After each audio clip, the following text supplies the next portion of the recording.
आज पेश होगा सरकार के 1 साल का रिपोर्ट कार्ड। बिल्कुल जम्मू कश्मीर में बनी हुई नई सरकार का आज 1 साल का रिपोर्ट कार्ड पेश होना है, जिसमें मुख्यमंत्री उमर श्रीनगर में आज दोपहर प्रेस कॉन्फ्रेंस करने वाले हैं। विपक्ष के निशाने पर लगातार उमर अब्दुल्ला की सरकार है और नेशनल कॉन्फ्रेंस पर वादों पर खरा ना उतरने का भी आरोप विपक्ष की तरफ से लगाया जा रहा है। विपक्ष की तमाम आलोचनाओं और आरोपों के बीच मुख्यमंत्री उमर अब्दुल्ला आज अपनी सरकार के 1 साल के कार्यकाल का रिपोर्ट कार्ड जनता के सामने पेश करने जा रहे हैं। श्रीनगर में दोपहर करीब 3:30 बजे होने वाली इस प्रेस कॉन्फ्रेंस में उमर अब्दुल्ला सरकार की उपलब्धियों और भविष्य की योजनाओं को साझा करेंगे। विपक्ष का कहना है कि नेशनल कॉन्फ्रेंस के चुनावों के दौरान जनता से कई वादे किए गए थे, लेकिन 1 साल में सरकार उन पर खरा नहीं उतर पाई है। विपक्ष लगातार सरकार पर नाकामी के आरोप लगा रहा है। वहीं राजनीतिक विश्लेषकों की निगाहें आज की प्रेस कॉन्फ्रेंस पर टिकी है। मुख्यमंत्री उमर अब्दुल्ला इन आरोपों का क्या जवाब देते हैं और जनता के सामने अपनी सरकार की 1 साल की उपलब्धियां किस अंदाज में पेश करते हैं, हर किसी की नजर इस पर रहेगी, जो कुछ ही देर में प्रेस कॉन्फ्रेंस आज श्रीनगर में होने वाली है। क्योंकि 1 साल उमर सरकार को हो चुका है। इस बीच नेशनल कॉन्फ्रेंस जनता को क्या दे पाई, क्या देने का वादा किया गया और आगे क्या कुछ देगी, हर किसी की नजर इस पर रहने वाली है।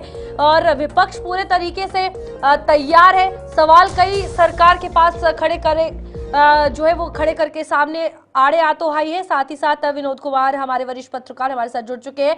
विनोद जी, बड़ा सवाल ये, आज 1 साल का रिपोर्ट कार्ड उमर सरकार अपना सौंपने वाली है।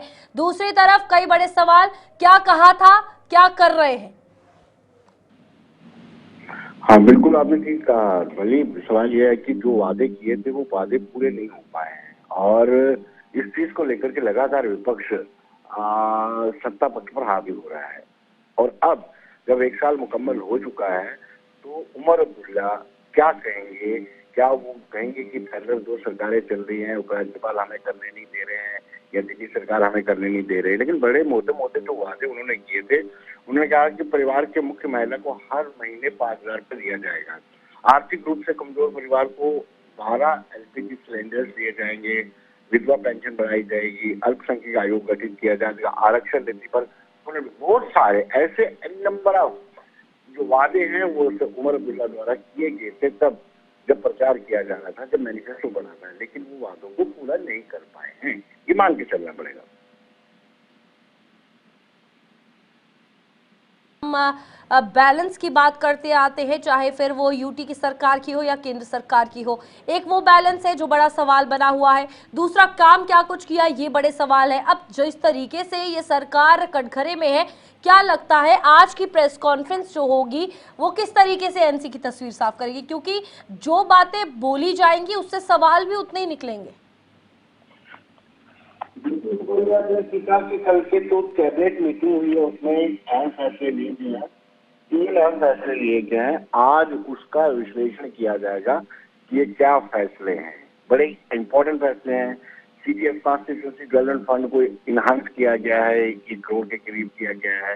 रिलैक्सेशन इन मैरिज असिस्टेंट, जो मैरिज करने के लिए सहायता, आर्थिक सहायता दी जाती थी, उसमें भी चेंज किया गया है।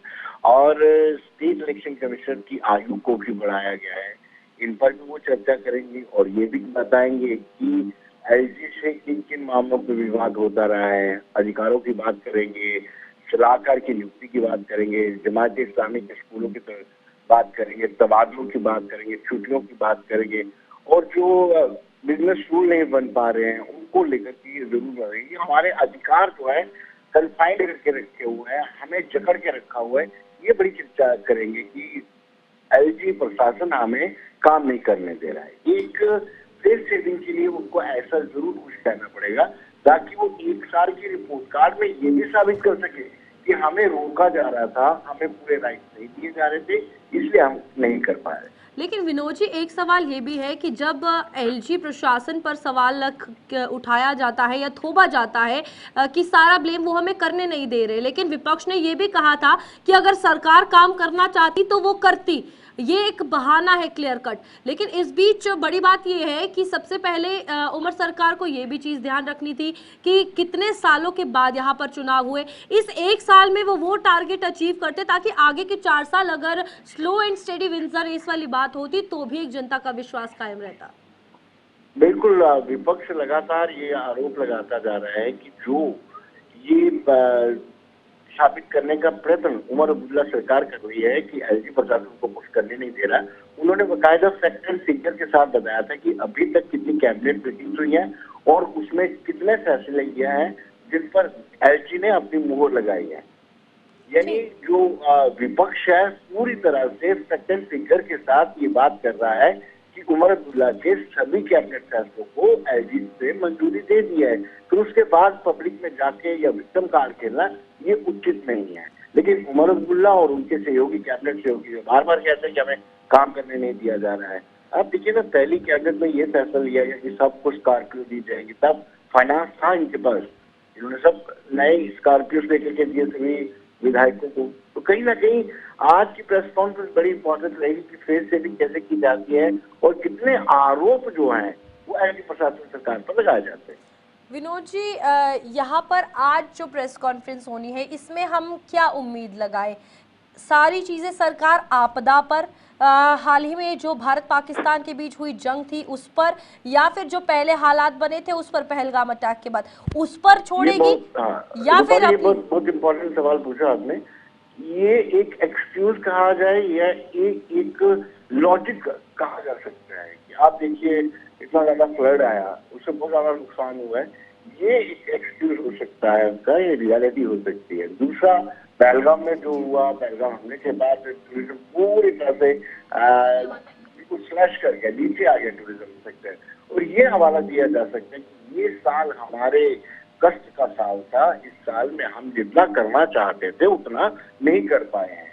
ये पक्का अपने प्रेस कॉन्फ्रेंस में इसका जिक्र जरूर उमर अब्दुल्ला करेंगे कि फ्लड के कारण और ये पहलगाम और ऑपरेशन सिंदूर जो हुआ है उसकी वजह से थोड़ी सी स्टैग्नेशन आई है।